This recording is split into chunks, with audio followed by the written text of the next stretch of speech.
মৰমৰ ছাত্ৰ ছাত্ৰীসকল আজি আমি এটা খুব গুৰুত্বপূৰ্ণ টপিক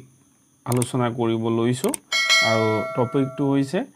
নাউনৰ সিঙ্গুলাৰ ফৰ্মটো কেনেকৈ প্লুৰেল কৰা হয় অৰ্থাৎ সিঙ্গুলাৰ নাউনক কেনেকৈ প্লুৰেল নাউন কৰা হয় আমি সকলোৱে কম বেছি পৰিমাণে জানো কিন্তু ইয়াত আজি ডিটেইলছ কে আলোচনা কৰিব বিচাৰিছো গতিকে সৰু বা ডাঙৰ যিকোনো ক্লাছৰ ষ্টুডেন্টস সকলে হওক বা বিভিন্ন পৰীক্ষাৰ বাবে প্ৰস্তুতি চলোৱা পৰীক্ষাৰ্থীসকলে হওক এইখিনি বিষয় অতি গুৰুত্ব সহকাৰে ললে উপকৃত হ'ব পাৰি তো আমি প্ৰথম ৰুলছ বা নিয়মটো কৈছো সাধাৰণতে নাউনটোৰ লগত এস যোগ দি প্লুৰেল কৰা হয় এই কথাটো আমি সকলোৱে জানো এক্সাম্পল হিচাপে কৈছো কেট টু কেটস হ'ব বুক বুকস পেন পেন্স ইয়াত আমি নাউনৰ লগত সিঙ্গুলাৰত থকা ফৰ্মটোৰ লগত এস যোগ কৰি পেলাই প্লুৰেল কৰিছো তো সেকেন্ড আমি ৰুলটো চাইছো যদি নাউনটোৰ শেষৰ আখৰ এস এস এস এস এইচ সি এইচ এক্স বা জেড থাকে তেতিয়া এস নহয় তেতিয়া ইএস যোগ দি প্লুৰেল কৰা হয় যেনে বাস buses box boxes watch watches ইয়াত বাসত এস আছে শেষৰ আখৰটো বক্সত এক্স আছে ওয়াচত সি এইচ আছে হলে গতিকে ইয়াত আমি যিখিনি দিয়া আছে সেইবিলাক আখৰ যদি শেষৰ পিনে থাকে তেতিয়া হলে ইএস যোগ কৰি প্লুৰেল কৰিব লাগে তৃতীয় ৰুলছটো আমি চাও আলোচনা কৰো যদি নাউনটোৰ শেষৰ আখৰটো ওয়াই থাকে আৰু তাৰ আগৰ আখৰটো তাৰ মানে সেই ওয়াইৰ আগৰ আখৰটো কনসনেন্ট থাকে তেন্তে ওয়াইৰ স্থানত আই আমি লিখি ইএস যোগ দিয়া হয় যেনে বেবি বেবিত কি আছে বি এ বি ওয়াই ওয়াইৰ আগত কি আছে বি এটা কনসনেন্ট গতিকে আমি এই ওয়াইৰ ঠাইত আই লিখি পেলাই ইএস যোগ কৰিম অৰ্থাৎ বেবিজ হ'ব তেনেকে সিটি ইয়াত ওয়াইৰ আগত কি আছে টি এটা কনসনেন্ট গতিকে ওয়াই টু উঠি পেলাই আইইএস যোগ হয় কিন্তু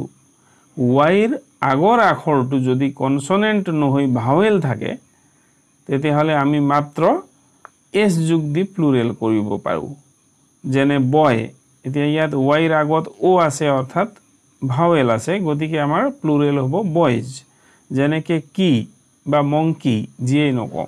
হলে ওয়াইৰ আগত ই আছে অৰ্থাৎ ভাৱেল আছে গতিকে ইয়াত অকল এস দি আমি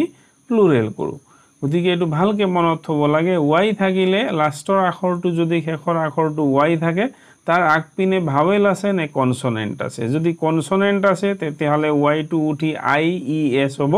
আৰু যদি ওয়াইৰ আগত যদি ভাৱেল আছে তেতিয়া হলে অকল এস যোগ হ'ব এটো হল থাৰ্ড ৰুল তো চতুৰ্থতে আমি আলোচনা কৰো যদি নাউনটোৰ শেষৰ আখৰটো এফ বা এফ ই থাকে তেন্তে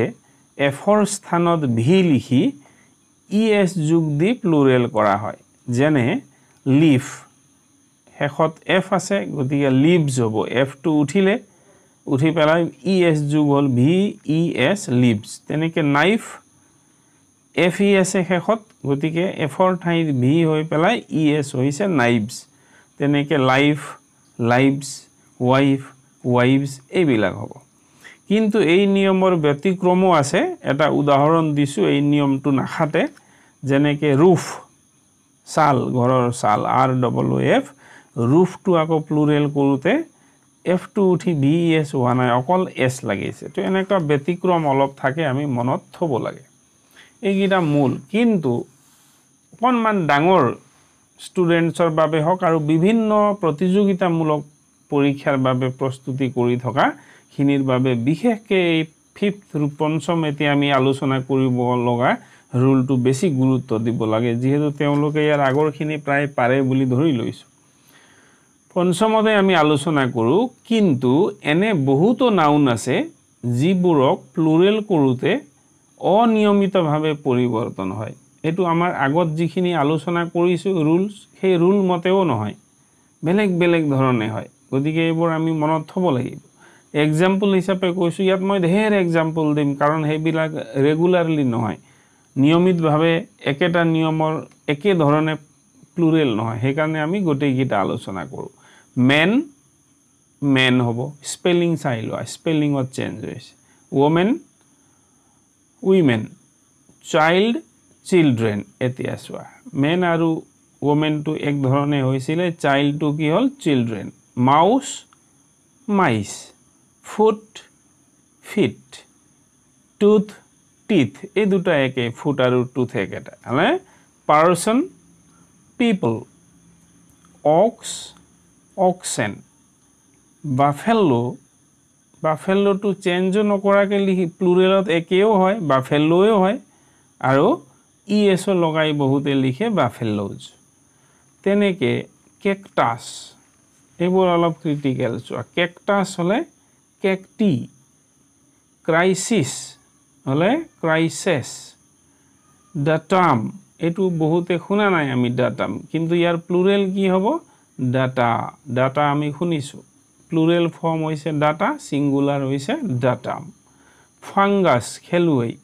সিঙ্গুলাৰ হৈছে ফাঙ্গাস প্লুৰেল ফাঙ্গি আমি হেৰি বেমাৰ হলে আমি স্বাস্থ্য পৰীক্ষা কৰাও ডায়াগনোসিস এটো সিঙ্গুলাৰ প্লুৰেল হলে ডায়াগনোসিস সিলেবাস আমি সচৰাচৰ শুনি থাকো কৈ থাকো সিলেবাস এটো সিঙ্গুলাৰ আৰু সিলেবি বা সিলেবিজ কি হ'ব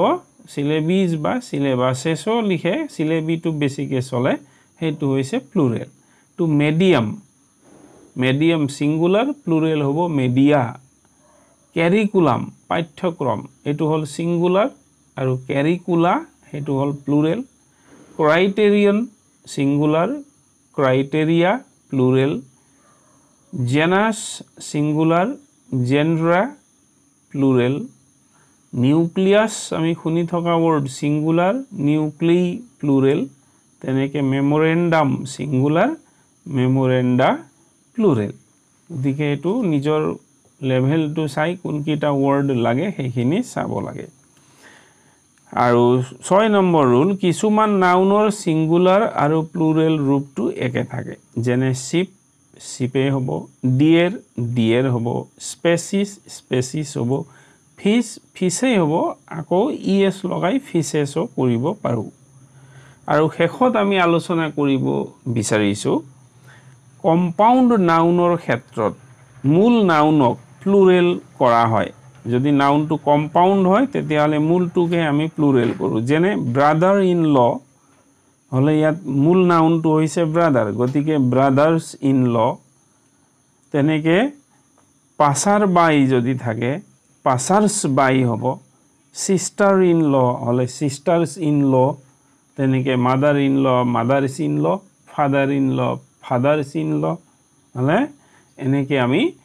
মূল নাউনটোৰ প্লুৰেল কৰি সিঙ্গুলাৰ পৰা প্লুৰেল কৰো কম্পাউন্ড নাউনৰ ক্ষেত্ৰত গতিকে টপিকটো নাউনটো যদিও খুব সৰু হয় সৰু ক্লাছতে কৰিবলগীয়া বুলি আমি ভাবো গতিকে যদি ক্লিয়াৰ নাই কিন্তু এটো ডাঙৰ ডাঙৰ পৰীক্ষা বিলাকত আহে আশা কৰিছো কিছু পৰিমাণে হলেও সহায়ক হ'ব বহুতৰ বাবে থ্যাংক ইউ